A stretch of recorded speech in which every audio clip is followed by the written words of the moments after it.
Good morning. Welcome to Up to the Minute. I'm Todd Duplantis, and we're live this Wednesday morning, October the 18th.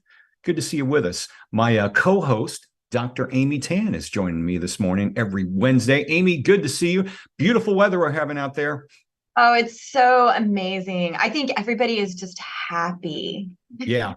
Yeah. Well, I mean, it seemed like summer lasted, and I'm literal with this, forever. And it Yes. was hotter than ever this past summer. We deserved a break. I mentioned this the past few days on the air, but the last time we had cool weather was nearly 7 months ago, Yeah, March 20th. March, I know, right? crazy, right? Yeah, it's been just, and then we've had 100-degree weather, it seemed like forever, literally. But good to have some good weather back for a change. Hey, Amy, we want to thank everybody watching us on Facebook Live and YouTube. They can catch us every Monday through Friday. We're live at 10 a.m., but they can always watch the show in our social media and on HCCTV. That's right. We are live on the Houston Community College District Facebook page, not HCC, and on YouTube. We're also on X, formerly Twitter, LinkedIn, and on HCCTV at noon, 5, and 10 p.m., and that is Monday through Friday. All right, Amy, it's academic advising week, and we've been bringing advisors on all week. Today is no exception. We've got Joseph Chargois is joining us now. And Joseph, good morning to you. Thanks for being on the show. Good morning. Thank you for having me. We're looking forward to hearing from you. And I think you've got another guest joining us, and he'll be joining us in just a few minutes. So Amy will be with you in about 10 minutes. Gotcha. All right, we're going to kick things off right now. We usually have filmmaking guests on Friday, but today's a special treat. We welcome back HCC professor, filmmaker, who's on a Houston panel next week talking about a brand new series. Fatima is a filmmaker with Black Rebel Productions and also an instructor here at HCC. Good to see you, Fatima. Can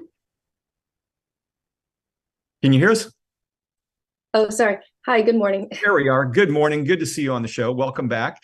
In November, filmmaker Lee Liu is airing a 3-part documentary series on PBS called A Town Called Victoria. Now, you're among the panelists for this event. Tell us about this documentary and the role you're playing on the panel. Okay, so Lee, I met her first when she was doing the documentary, and so I drove down to Victoria. I met some of the people that were shooting the film, including the late Helena Hutchins. So basically, she just had a few people from the community being interviewed. Now, ultimately, my interview didn't make it in the cut because they were focused on the community in Victoria. And later, when I went for a film festival, I was able to see the rebuilt mosque and meet a few people that live there. But basically, the role I'll play on the panel is for Houston. They just wanted a community like talk back. So right. Okay. Tell us a bit about the documentary itself. So the documentary is a 3-part series. So on next Tuesday, we will be seeing the first part, and then we'll do the Q&A. After that, the other 2 parts will premiere on PBS like later. Okay. And does this focus on Victoria itself, the people of Victoria? Does it tell just the stories of the people there? Oh, okay. So basically, it's called A Town Called Victoria, but it's centered around, there was a mosque fire in 2017. And so it's really about that story. I don't know if people saw the news about the burning, but also the community's response, which was very inspirational, actually. So I think that there's some tough issues addressed in the documentary, but you emerge with a sense of strength and hope. And this, once again, November the 13th, it's a 3-part docuseries. One episode will be shown and the other 2 on PBS. We'll have links in our post after the show. So just to correct, it'll be next Tuesday. So that will be October 24th. October 24th. Okay. So that'll be the first episode, correct? Uh-huh. Gotcha. All right. Tell us about your own background, including teaching here. I think last time you and I spoke, you were making some movies, horror movies, if I recall. And how did you come about teaching at HCC as well? So just the teaching was parallel because I studied philosophy. So it's like film is a side project that I just like doing. So the films, even though they are horror, they are also philosophical in nature. Right. So I've had a few developments with that recently. We got our trailer featured on Dread Central. It's like a anthology, art horror anthology, and then we'll have that screening later in November. And is it a trilogy that you're making with these movies? So it's confusing because there's two projects. So the first one is the trilogy, which we have the trailer for. The second one it's a feature-length psychological body horror, and that will be at the Houston Cinema Arts Festival in November. Okay. And the projects I'm looking at here, there's Cryptic, Triptych, and then Anna and Mia. Are those two different ones? Maybe you can tell us a little bit about each one. Yeah, so those are the two ones. So the Cryptic Triptych, it's, if you know from like your art history, a triptych is three pieces in an art. So that's the horror anthology. We just only have the trailer for that out. And then the one that will be showing at Houston Cinema Arts Festival is the Anna and Mia, the one about the two girls. They kind of have a toxic friendship and push each other into like eating disorders. Oh, wow. Do you work with a lot of the students on your projects? Do the students in your classes get a chance to work with you with that as well? So actually, I primarily teach philosophy and humanities, and I do some light film stuff. Like, for example, I'll do humanities through film. The only because I don't teach in the actual film department that's at A-Leaf campus. Right. So the only time students actually work with me on this was like I had student interns for some of my projects. So there was a student at HCC. So he helped me with like editing and he got credit for internship. You have a production company called Black Rebel Productions. Is that responsible for all the films that you work on? Yeah, so it's Black Rebel with a V. I know it's hard to hear sometimes. Right. That's basically just me. Sometimes people think it's bigger than it is, but it's just an outlet for my films. Okay. For more information, we'll include some links in our post after the show where people can find you. Fatima, hi, we appreciate you joining us on the show. Good to see you again, and we hope to see you in the future as well. Thank you for having me on. Thanks, Fatima. All right, we're going to turn things over to Amy. And Amy, you've got a couple of special guests because it is Academic Advising Week. That's right. I'm happy to welcome Joseph Chargois and Alberto Diaz, HCC Pathways and Case Management Advisors. And they have also recently received some awards that we're going to talk about today. So we're going to start with Joseph. Welcome to the show, Joseph. Good morning. Thank you. I'm so happy to speak with you and celebrate Advising Week with you. Yes, for sure. We'll be doing Advising Week this week, and then we also have a Student Success Week next week over at the Stafford campus. Yeah, we're going to talk about all of those things. But first, I want to recognize your award. You were named the Vice Chancellor of Student Services Distinguished Pathway Advisor for mastering the advising process, demonstrating leadership and innovation, and engaging in student-centered advising. Tell us about the significance of that award and what it means to you. Well, I was really shocked when they announced it. As an advisor, we come in and we do our jobs day in, day out. We're here to service the students, guide and support them.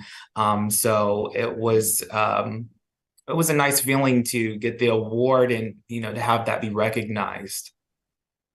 Absolutely. And I can hear your commitment to the students and your sense that you're doing your job, you're just doing your job, but also how wonderful it is to have that dedication recognized. For sure, yes. What can you tell us about a couple of the projects that show that cross-departmental communication and the non-traditional jobs that you do? So I actually collaborated with one of my colleagues, Ms. Vivian Ellis, over at the Stafford campus.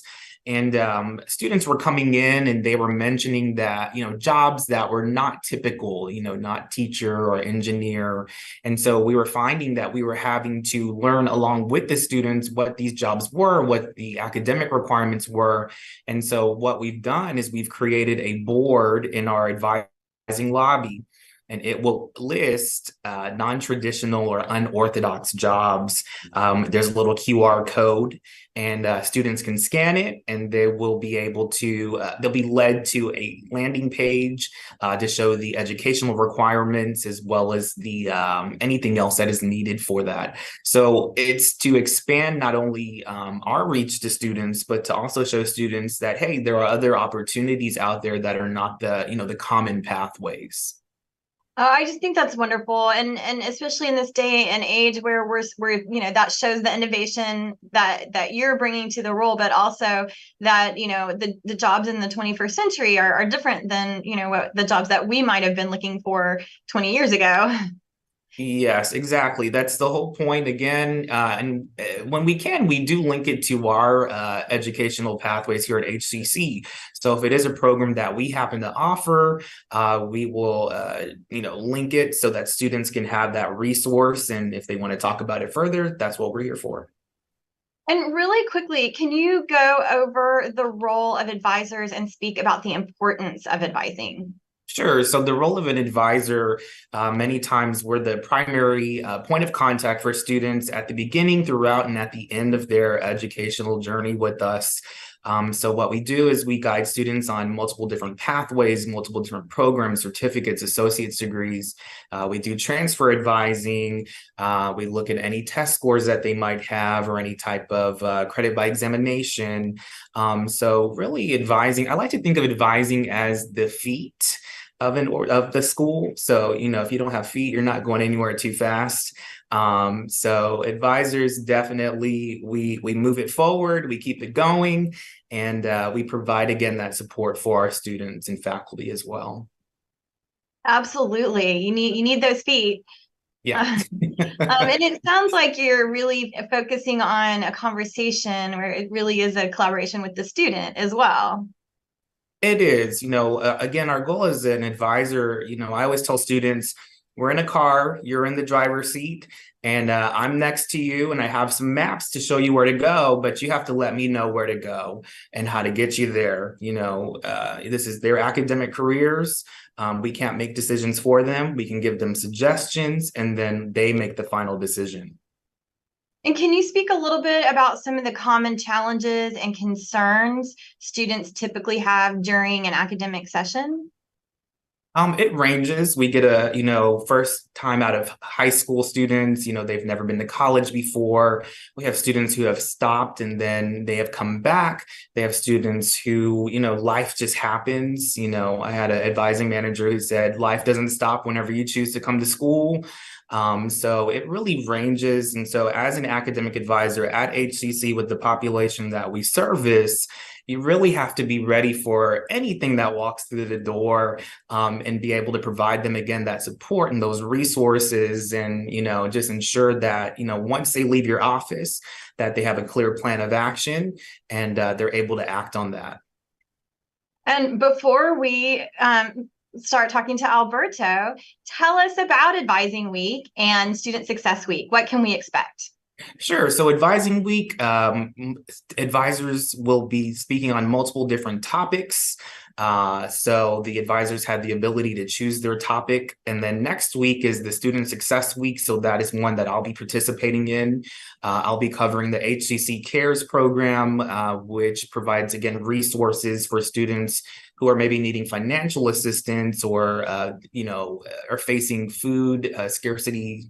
And then I'll also be talking about pathways, which is something that we commonly talk about. So just continuing education, adult basic education, semester credit hour programs, just, going out there and, meeting with the students so that we can provide that type of information to them.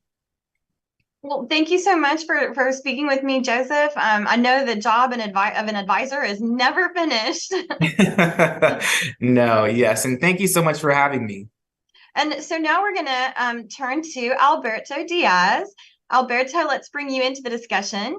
You received the Exemplary Service Award for embodying the HCC mission through academic advising and regularly engaging students beyond course recommendations. You were also an HCC student.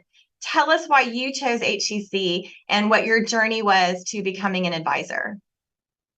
Uh, well, I chose. Well, I want to say. I think you should interview Joseph. His interview went well, so you What? should have done the whole interview with Joseph. No, we want to hear from you.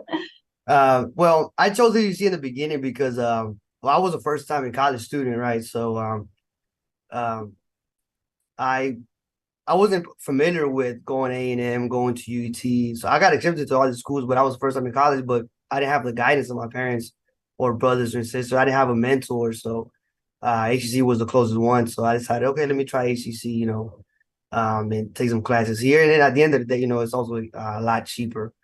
Um, and so now since I graduated, I feel like I need to give back to the community and um, assist those students who also don't have mentors or are also first time in college students and help them the same way that I was helped.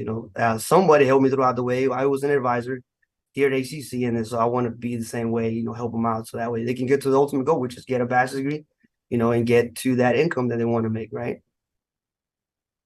Definitely. And I would think you're the perfect person to speak to our students and to talk to our students, because they probably relate to you and feel that you know what they're going through.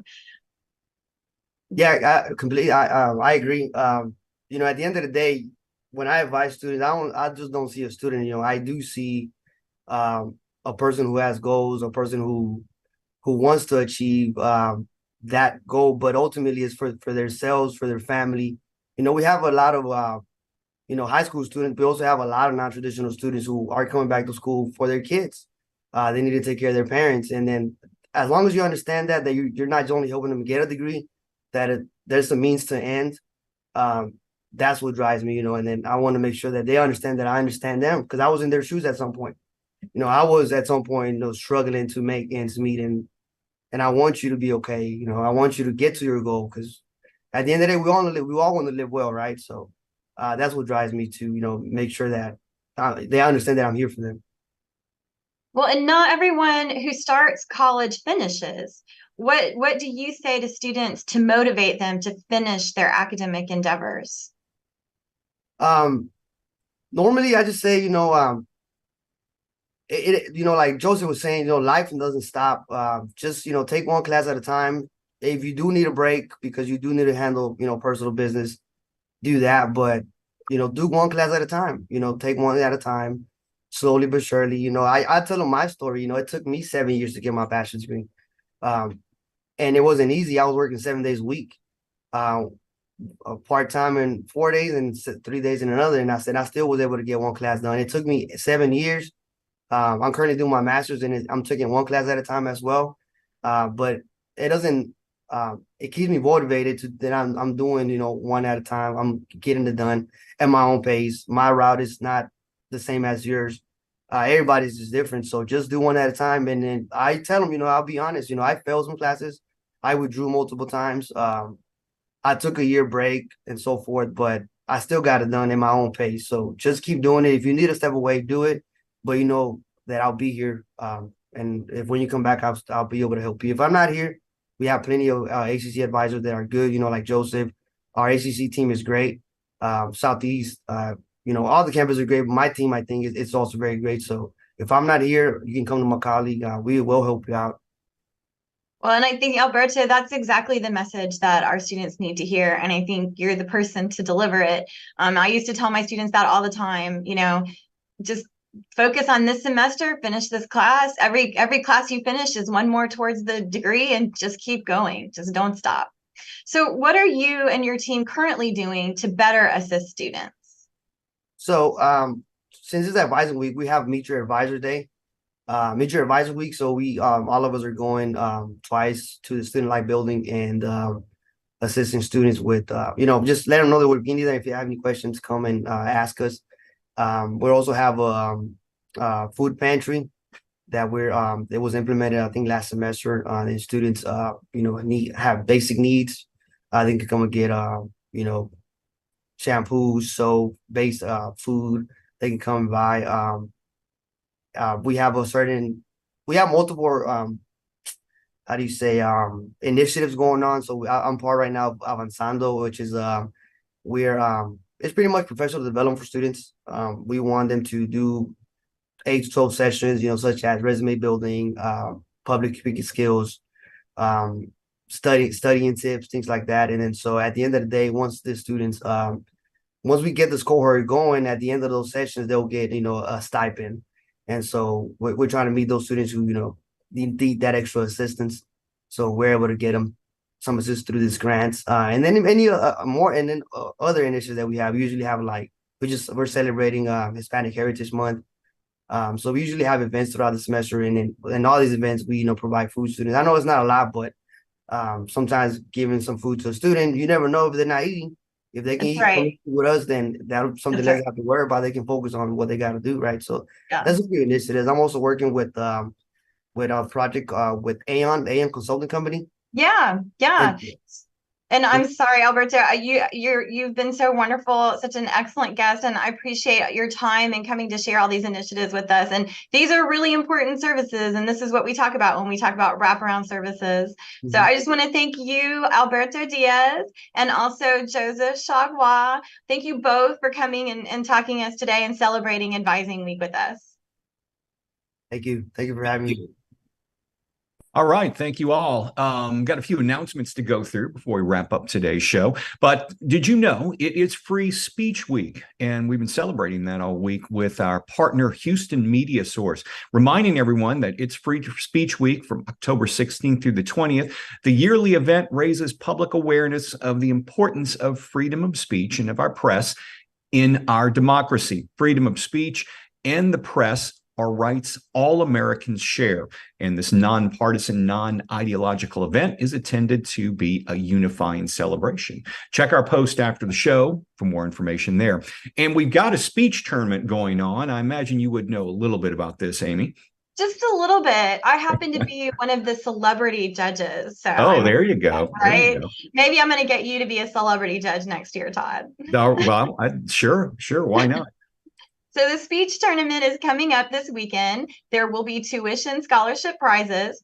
All registered HCC students are invited to join this special speech tournament presented by the Division of Speech, Communication, and American Sign Language.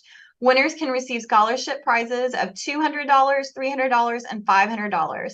That is going to be this Saturday, October 21st from 8:30 to 2 p.m. at HCC Central in the Harmon Building, room 100. Check the post after the show for registration information. Okay, there's also an art exhibition going on. This one features the work of Chloe Helen Callenthorpe and Dylan Stewart. It's happening at the West Loop Art Gallery, October the 23rd through the 24th. Of course, it's free, and there is an artist reception happening next Thursday, 6 p.m., Thursday, October 26th. That is free as well. Just show up there and enjoy. Registration is not required for the event. We'll have some information in our post after the show. And we've also got free depression screenings happening now as well at the Central College. Yes, and substance abuse. October is National Depression and Education Month, as well as National Substance Abuse Month. So HCC Central is offering free screenings. HCC's licensed counselors will be available to discuss the results and offer referrals. And they will have popcorn. Can't go wrong with popcorn. That's right. Come out for the popcorn. Confidential substance abuse screenings will be from 10 a.m. to noon on Tuesday, October 24th. Confidential depression screenings will be 10 a.m. to 1 p.m. Thursday on October 26th. Again, that's at HCC Central in the Harmon Building. Check the post after the show for more info. Okay, if you're looking to graduate soon, make sure you have your everything in order. We've got a checklist for you. Calling our soon-to-be graduating Eagles. Get on track with graduating. There's more than you have to think about. So take a look at HCC's graduate checklist and make sure you're on track to complete and walk the stage. Check our post after the show for info on that one. And spring registration, hard to believe, spring 2024. Not that far away. We're already registering for it. It's already open, so get in there and pick your classes. It also includes the popular mini sessions that we offer during winter break. All those courses are offered either in person, online, or hybrid. That's right. To learn more about any of our courses that you would like to take, go to hccs.edu/apply. Okay, tomorrow the Children's Museum will be here to talk about their boozeum. We're not talking booze. We're talking like boozeum. All right. And speaking of Free Speech Week, Houston Media Source will be our Film Friday guest later in the week as well. So, Amy, thanks for being here. Thanks so much for having me. Yeah. We'll see you soon, and we'll see all of you. I'm out tomorrow, but Charday will be here live at 10 a.m. with Up to the Minute.